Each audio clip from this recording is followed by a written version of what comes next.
Hello. The book I'll be talking about today is called Elephant Company: The Inspiring Story of an Unlikely Hero and the Animals Who Helped Him Save Lives in World War II. And it's by Vicki Constantine Croke.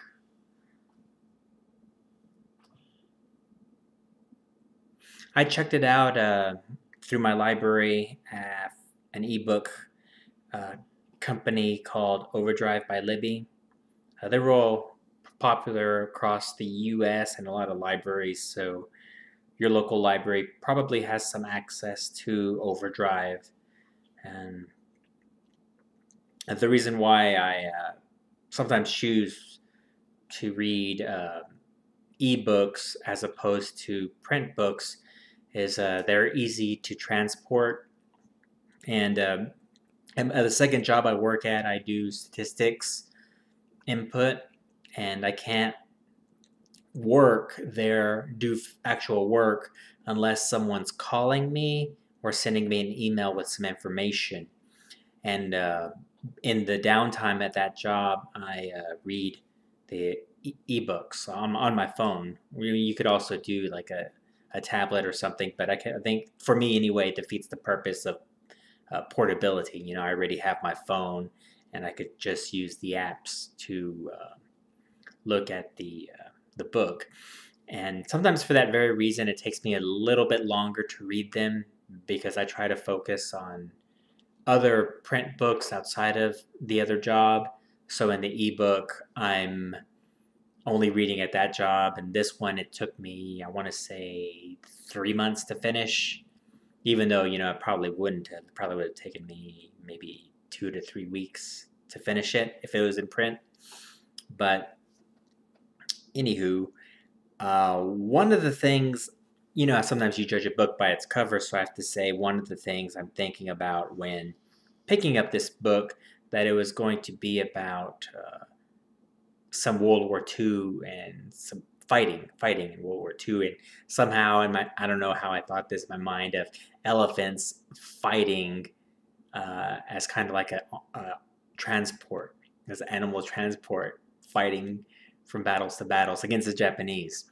But that wasn't what this was about. This was about told from the story of one man named Elephant Bill, William Harding, who he is a logger, a teak logger with a British company who has a teak operation in Burma.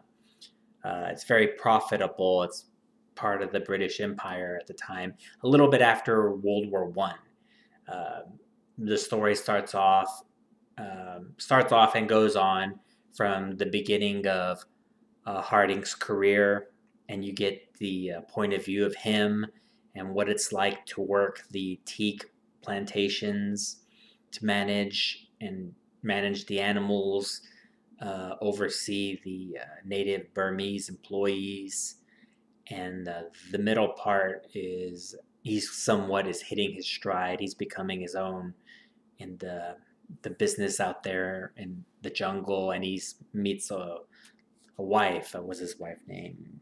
Susan Rowland. He meets her, and marries her. And the last part is about World War II, like what goes on in World War II in Burma with the Japanese occupation of Burma.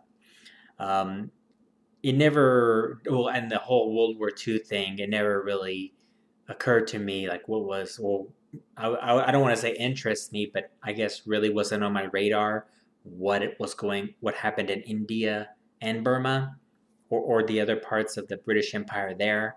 I knew what happened, in the East with Japan just taking over the colonial territories of the Western powers, and I guess I just didn't think about too much about India. But one interesting thing about the last part with the Japanese occupation was that apparently India was further away enough that the Japanese weren't that focused on it yet. I mean, eventually they were going to focus on it, but like areas like Burma served as kind of like a battlefield buffer to India. In the book, there's a bunch of the British employees and military apparatus. They're trying to flee to India through Burma. Um, but the really, I enjoyed the book overall. Um, Even though it wasn't what I thought it was going to be, it was really neat reading upon how the teak industry ran, and I guess on how I guess the I guess the one part that I enjoyed was reading about a little bit about the Burmese insurrection.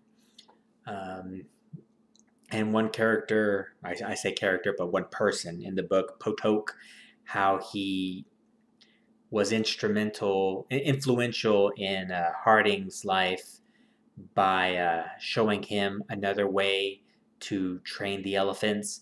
Because up until that time, what would happen? They would take elephants from the wild and basically beat the spirit out of them to make them like you know these pack animals and hauling animals, and that's how the teak was moved from one part of the Burmese forest to the ports in to go to wherever, to go to whatever lumber yard to make things from the teak wood. Um, a lot of it was done in the jungle. Um, uh, Harding, the Harding, he meets Potok at the very beginning of the book, and Potok's method is basically um, trying positive reinforcement with the elephant, but also training the elephant from a young age with the mother, so the elephant can see through the mother what the mother's doing, and it was a effective method and more humane. And William Harding is able to convince the teak company to let him open up a school and try this method. And it's pretty successful. And one of the earliest success of this is the elephant named Bandula. Bandula was really prominent in Harding's life, and Bandula, as a matter of fact, was um, Potok's elephant, like the young elephant that Potok trained up from a little elephant. And the interesting thing about Potok is that I don't know if I brought this up before. I have a bad tendency of repeating myself, but Potok was involved in the Burmese insurrection. Forgive me if I repeated that already. But let's see here. Another thing that another two things I thought were interesting about the book were that at one point the tea company sends Harding out to the Andaman Islands. The Andaman Islands, they're off of the coast of India, and they send him there to kind of scout to see if those forests would be a good idea to plant some trees, some more teak trees, and to see if the elephants can be used to transport through their dense jungle to the port. And the Andaman Islands are really remote.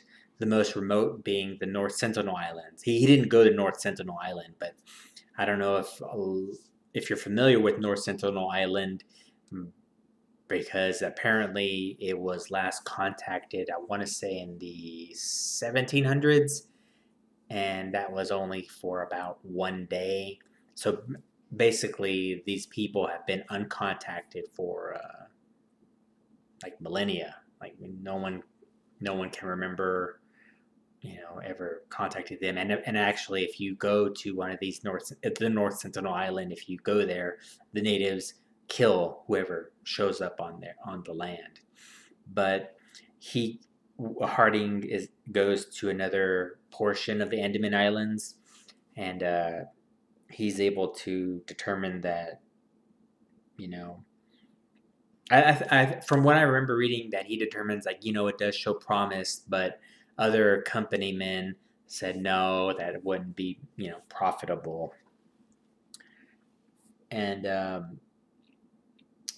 about the elephant physiology and their habits, there was an interesting story. There was a young elephant. I can't remember his Burmese name, but it translated to guide man. And they called this elephant guide man because early on his mother became blind. Eh, there was some like bushes she was going through. The elephant handlers were kind of careless by leading her through this certain area, and a lot of the I want to say residue of some of the leaves they were going through, they like damaged her eyes, so she was blind. And normally in the wild, an animal that's blind, doesn't last long. But this is they're in a captive situation where they're hauling stuff, and basically, Guide Man, her little son, he eventually takes the role of leading her. What she did is that she would, with her trunk, like grab onto his tail, and he would lead her to places to go eat. And the company, some of the employees of the company, they eventually find tasks for the blind mother to do. But throughout his life, this elephant guide man, he is leading the mother and helping the mother, staying next to the mother. I thought that was really neat.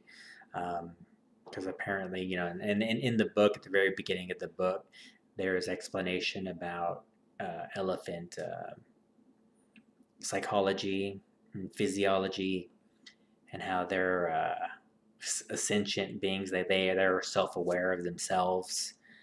But I thought that was pretty touching. The situation with Guide Man didn't turn out so great, but it was really neat reading about it. I mean, in a nutshell, I guess if I were to review this, I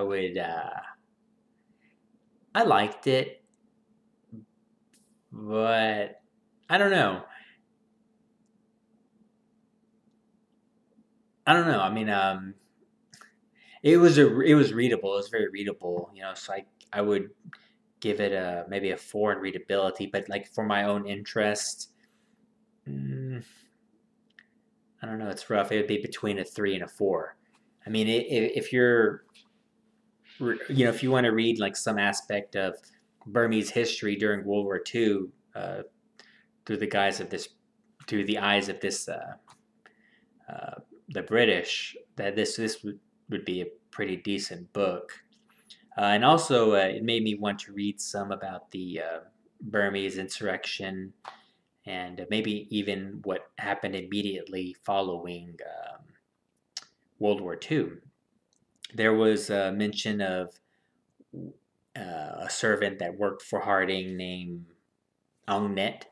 He became a loyal assistant, serving Harding from when he was like a teenager, well, actually a young boy, all the way up to a young man.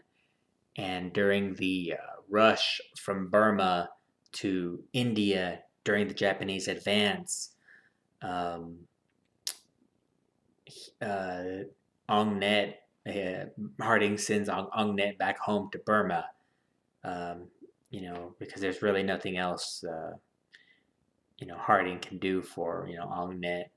And Ong Net does go back to Burma, and Harding never sees him again. He finds out after World War II that Potok is still alive, um, and there's a little bit of drama between Potok and Harding uh, because of what happens to Bandula at the end. Um, I mean, I'm not gonna ruin that part for you, but it was pretty interesting. It was a little sad reading about the Ong Net, about, kind of like Harding. He was so low. They were in a way kind of almost like father and son, but he never sees him again. So I mean, we can only speculate out of all the thousands of people that were killed during the war in that time, that he probably was one of those victims. But yeah, I mean, if you're into elephants, especially into elephants, into World War II, like little side histories, then yeah, I would suggest really picking this up. Thank you for watching. And if you have any questions about the book that you feel like I didn't answer, feel free to leave, a comment, and I'll do my best to get back or respond to that comment. Um, and always feel free to view the information in the description I have about the book on my page or channel. Thanks.